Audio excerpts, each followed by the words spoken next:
ரொம்ப ஸ்பெஷலான அக்கார வடிசல் நம்ம ஸ்டைலில் வீட்டே செஞ்சு பாருங்கள். ரொம்ப ஹெல்த்தியாக இருக்கும், குழந்தைங்களுக்கு ரொம்ப பிடிக்கும். 1 கப் பச்சரிசி, 1/2 கப் பைத்தியம் பருப்பு ப்ளஸ் 3 ஏலக்காய், 2 கிராம்பு, பச்சைப்பால், பசும்பால் ஒரு 1/2 லிட்டர் எடுத்திருக்கேன். அரிசி எடுத்தோடய அதே மாதிரி 1 கப் வெல்லம், நெய் தேவையான அளவு, பசு நெய், பச்சைப்பயிர் போட்டிருக்கேன். கொஞ்சம் கோல்டன் ப்ரௌனாக வறுத்தா போதும். இந்த மாதிரி நல்லா கோல்டன் ப்ரௌன் ஆகணும், அவ்வளோதான் போதும். கேஸ் ஆஃப் பண்ணிவிட்டு இது வாஷ் பண்ணிடலாம்.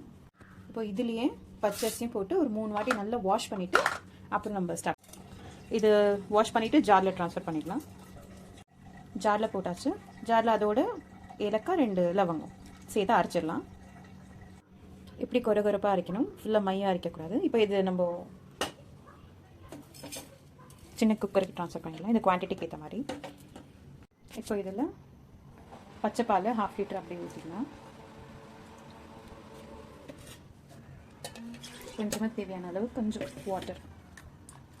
இப்போ இது பச்சை பால் ஊற்றுனால பொங்கிரும், ஸோ அதனால் ஒரு குட்டி ஸ்பூன் அதில் போட்டுடலாம். இப்போ க்ளோஸ் பண்ணிடலாம் லிட்டை. 2 விசில். வெல்லம் ஒரு பவுலில் போட்டு கரைஞ்சா மட்டும் போதும், பாகெல்லாம் எடுக்க வேண்டாம், ஜஸ்ட் அது கரைஞ்சா மட்டும் போதும். வெல்லம் இந்த மாதிரி நல்லா கரைஞ்சிட்டு, பாகெல்லாம் எடுக்க வேணாம், ஜஸ்ட் டிசால்வ் ஆனால் போதும். நல்லா கரைஞ்சிட்டு 2 விசில் ஆகிட்டு ஓப்பன் பண்ணி பார்க்கலாம். நல்லா வெந்துட்டு இப்போ இதில் பாகை ஊற்றிடலாம். வெள்ளை இதில் இந்த மாதிரி நல்லா தண்ணியெல்லாம் ட்ரை ஆகிட்டு இப்போது தேவையான அளவு நெய் கொஞ்சம் கொஞ்சமாக விடணும். 2 குழி கரண்டி விட்டுருக்கு. அப்புறம் இன்னும் கொஞ்சம் வேணும்னா விடலாம். இது நல்லா கலந்து விடணும். அதுவே எண்ணெய் தெரிஞ்சு வர வரைக்கும் நல்லா மிக்ஸ் பண்ணணும். நெய் நல்லா தெரிஞ்சு வந்துட்டு இதில் ஆப்ஷனல் தான், ட்ரை ஃப்ரூட்ஸ் எல்லாம் போட்டிருக்கேன். உங்களுக்கு வேணும்னு ஆட் பண்ணிக்கலாம், எல்லாம் ஸ்கிப் பண்ணிக்கலாம்.